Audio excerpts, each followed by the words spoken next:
Dominic, thanks for that. Thank you very much indeed. I can now talk to Israel's former ambassador to the United Nations, and that's Dore Gold. Mr. Gold, thanks for your time. Thanks for joining us this morning. You're very welcome. Yeah. Any idea, any guesstimate as to how much longer this will go on? Well, you know, there are really two narratives clashing right now which are affecting that calculus.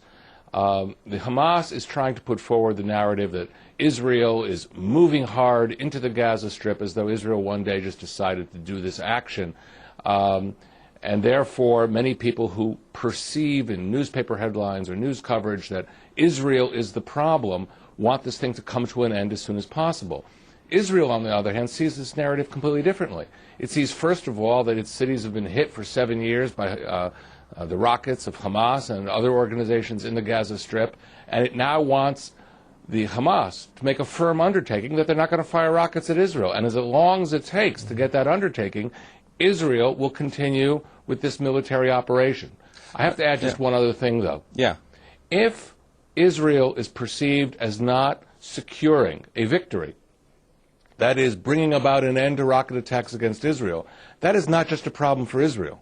Because Hamas is part of the Muslim Brotherhood. It's the Palestinian branch of the Muslim Brotherhood.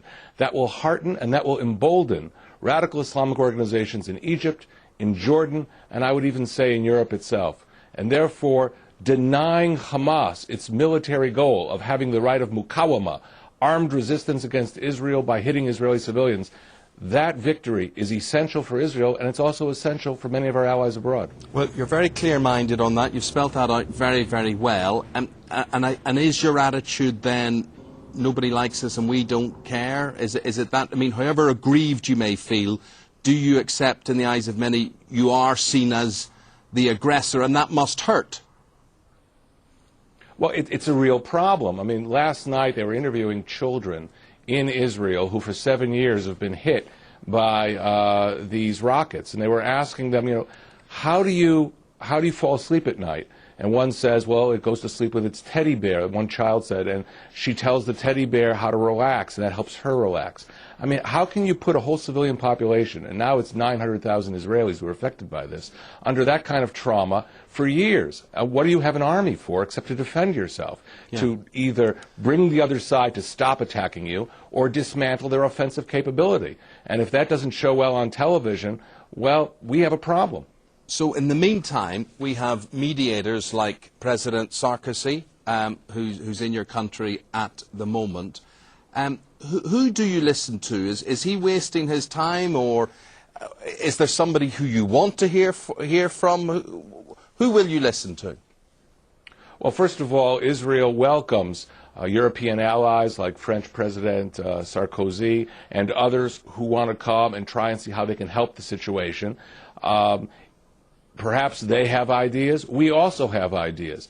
This is not just a war against a little organization called Hamas. This is part of a much larger regional struggle. Therefore, European countries have to also take very serious steps against radical Islamic organizations raising money in Europe, who are using Europe as a launching point for the infrastructure that these terrorist organizations have built over the years. We can have a real dialogue with Europeans who come here and talk to them, as well as we can speak to the Americans about this. But Israel has to achieve a very simple goal. Get Hamas to halt rocket attacks against Israeli civilian cities. That is untenable. And if we don't achieve that goal, not only will we be affected, I would say that the entire Western alliance would be affected. Clearly spelt out, but I suppose easier said than done. Thank you very much indeed for your time. Dore Gold, thank you very much indeed. Dore Gold is Israel's former ambassador to the United Nations.